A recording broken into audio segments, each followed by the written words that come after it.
Salut les Blaugrana, si vous n'avez pas vu cette information, c'est normal que votre journée ne soit pas si belle que ça. Hansi Flick qui annonce le retour d'Araujo dans le groupe. Je vais en parler, je vais en faire même le sujet principal de cette vidéo parce qu'il a fait tellement de déclarations. On n'aura jamais le temps de tout couvrir. J'ai pris une qui concerne Lamine Yamal car ça nous intéresse tous de savoir un peu l'état de notre pépite et qui va le remplacer. Flick nous a parlé de ça. Il nous a aussi donc annoncé le retour de Araujo. Pour découvrir toutes ces informations-là, vous avez juste à vous installer devant la vidéo au chaud. N'oubliez pas le petit like, le petit abonnement et on est parti pour cette vidéo actualité quand même beaucoup centrée sur le cas Araujo parce que ça fait parler. Commençons cette vidéo actualité par une déclaration de Lionel Messi qui elle aussi fait plaisir. Franchement, il y a de quoi passer une bonne journée avec ce genre de déclaration. La légende du club qui déclare que c'est une grande fierté de voir comment l'équipe première est actuellement représentée. Ce Barça est incroyable et cela ne me surprend pas. Ce n'est pas quelque chose de nouveau, cela fait partie de l'histoire du club depuis mon arrivée à Barcelone à l'âge de 13 ans. C'est formidable que les jeunes aient eu cette opportunité ces dernières années et lorsqu'on leur a donné confiance, ils réagissent de cette façon parce qu'ils connaissent le club mieux que quiconque et sont habitués à jouer de cette façon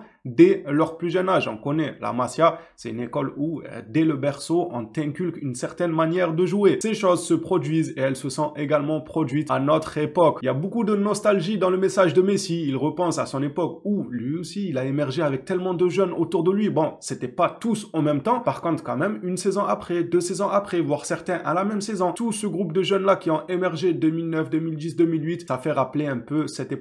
Messi, quand il voit tous ces jeunes du Barça qui émergent petit à petit et qui portent le club, n'ayons pas peur des mots. Lors de sa conférence d'avant-match qu'il a donnée aujourd'hui, le coach allemand est serein quant à l'absence de Lamine Yamal. Il indique tout simplement qu'il a plusieurs options qui s'offrent à lui pour remplacer Lamine Yamal. Il répond Rafinha, Dani, Fermin, Pablo Torre. Il y a des options. Bon, on a vu que certaines options, lorsque c'est des milieux de terrain en faux ailier, ça ne matche pas trop. Pour ma part, je suis persuadé que Dani Olmo en faux ailier, il ferait des étincelles. Il serait incroyable Dani Olmo en faux ailier parce que c'est un poste où il a déjà joué. Il a déjà exercé à ce niveau-là et s'il y avait un profil qui match énormément avec ce côté de faux ailier, c'est Dani Olmo. Le gars, il est bon à la passe, il est bon à la finition. Certes, c'est pas celui qui va te prendre le plus de fois la profondeur sur un sprint, c'est sûr, mais c'est pas ce qu'on va lui demander. On va lui demander un contrôle de ballon, on va lui demander de distribuer les balles et de surtout coller le numéro 9 pour être, pourquoi pas, à la finition de certaines occasions, vu que le gars a quand même une certaine facilité devant la cage. Il y a de fortes possibilités qu'on parte avec Rafinha en attaquant droit, Lewandowski en buteur comme d'habitude, et sur le côté gauche, pourquoi pas un Dani Olmo qui ferait ce rôle un peu comme Fermin l'a fait.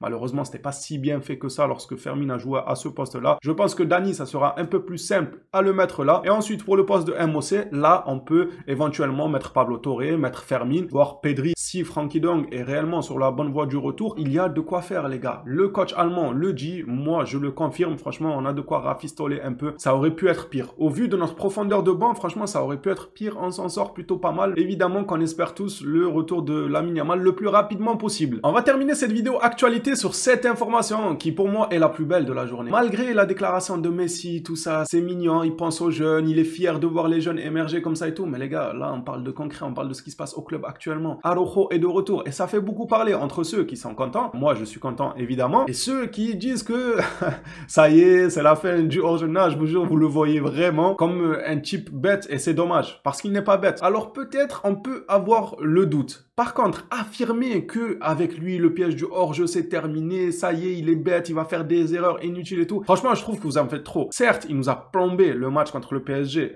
c'est une chose, mais est-ce qu'on peut tourner la page et avancer? Le foot est fait de ce genre d'histoire, les gars. Ce genre d'histoire dans le foot, il y en a des milliers depuis l'existence du foot, des centaines de milliers d'actions que des joueurs ont regretté, qui ont fait que le match a pris la mauvaise tournure. C'est pas pour autant qu'on va rester bloqué à cette époque, les gars. Il faut avancer. Araujo, on a besoin de ses qualités. Il a de très très bonnes qualités qui va apporter à ce groupe-là. Imaginez-vous déjà Koubarsi et Martinez, ils ont un excellent niveau depuis le début de saison. Imaginez-vous leur dites, il y a le Pitbull qui est de retour. Il y a quelqu'un qui a faim de regagner sa place dans le collectif. Ils vont se rebooster encore plus. Ça sera une concurrence loyale. Araujo, lui, pour regagner sa place, il doit montrer qu'il est là, qu'il est présent. Et les deux là, pour ne pas perdre leur place, ils vont devoir faire 2 fois plus déjà qu'ils sont excellents. Alors imaginez une fois qu'ils auront Araujo derrière eux, les gars. Rien que pour faire tourner tout. J'ai l'impression, des fois, certains, vous jouez contre nous. Je vous le dis sincèrement, les gars. Vous jouer contre nous, à dire ah non, je crois rêver, je vous jure. Heureusement que moi-même, étant quelqu'un qui rigole énormément, j'ai tendance à prendre ça sur le temps de l'humour, sur le temps du second degré, voilà, quand le type il nous dit que oh non, le retour d'Araujo, il rigole, enfin, je l'espère bien, parce qu'il y en a certains, on dirait pas trop qu'ils rigolent. On dirait qu'ils sont réellement dépités, que tout se passait bien et que Araujo va venir tout foutre en l'air, soi-disant. Non, non, je suis désolé, mais non, la saison, elle est longue. On a besoin de tous nos soldats pour mettre toutes les chances de notre côté, match après match. Donc, s'il vous plaît, arrêtons. Arrêtons, moi j'ai hâte du retour de Christensen, du retour d'Araujo, tout le monde, venez tous là. On se rassemble tous les gars pour monter au front, c'est que comme ça, quand on ira vers la victoire, c'est pas en se disant « Ah mais non, mais Martinez il joue bien, qu'est-ce qu'on va faire avec le retour d'Araujo? Il va tuer nos hors-jeux, il va nous faire des actions inutiles. » Donc vous regardez pas tout ce qui va apporter de bien. Vous vous basez sur un probable doute qui ne va pas être trop en accord avec le PSG hors-jeu, mais vous oubliez tout ce que le joueur peut apporter, vous oubliez toutes ses qualités. Ah, c'est pas comme ça que ça se passe. Déjà, rien ne nous dit qu'il ne va pas s'adapter au PSG hors-jeu, ça reste quand même un professionnel. Et comme je vous l'ai dit, même si moi, des fois, j'ai eu à rigoler sur lui, évidemment, en disant c'est quoi ces erreurs-là? Vraiment, le QI footballistique, c'est pas son point fort. Cependant, c'est loin d'être un joueur bête, les gars. Faut pas le faire passer pour ce qu'il n'est pas, même si c'est pas le plus intelligent, les gars. Il a pas le QI football d'un Pedri, d'un Olmo ou encore d'un Koubarsi dans son placement, c'est ok. Vu que vous êtes toujours obligé d'aller d'un extrême à un autre, pour vous, c'est soit quelqu'un, il a un QI footballistique monstrueux, soit il est bête. Non, il y a un juste milieu. Lui, c'est pas un QI footballistique monstrueux, c'est pas un gars non plus bête à 100%. Moi, c'est mon avis sur ça. Je suis extrêmement content de son retour. J'ai hâte de lire vos avis dans l'espace commentaire. N'hésitez pas à me dire vous ce que vous en pensez. Est-ce que vous êtes content? Je suppose que au moins 90% de la communauté se doit d'être content. J'espère les gars, sinon c'est chaud. Mais dites-nous toujours votre avis. Apportez-nous un peu quelques arguments sur pourquoi selon vous Araujo pourrait déstabiliser de par son retour. Il n'y a absolument rien de déstabilisant. Mais rien. Il n'y a que du bonus. C'est que du bon. Et dimanche, il est de retour. Hansi Flick l'a annoncé. Il réintègre donc le groupe ce dimanche. Moi, ça me fait plaisir. Ça fait longtemps que je ne l'ai pas vu, malgré le passé et tout ça, mais j'ai quand même envie de revoir Araujo. C'est quelqu'un qui nous a beaucoup apporté. J'ai encore confiance en lui pour l'avenir. Voilà, c'est mon avis. J'attends le vôtre dans les commentaires. Les Blaugrana sur ce, cette vidéo actualité s'achève ici, mais pas de panique, on est de retour dès demain. Merci à tous ceux qui suivent les vidéos régulièrement. On s'attrape à la prochaine. D'ici là, prenez soin de vous les phénomènes.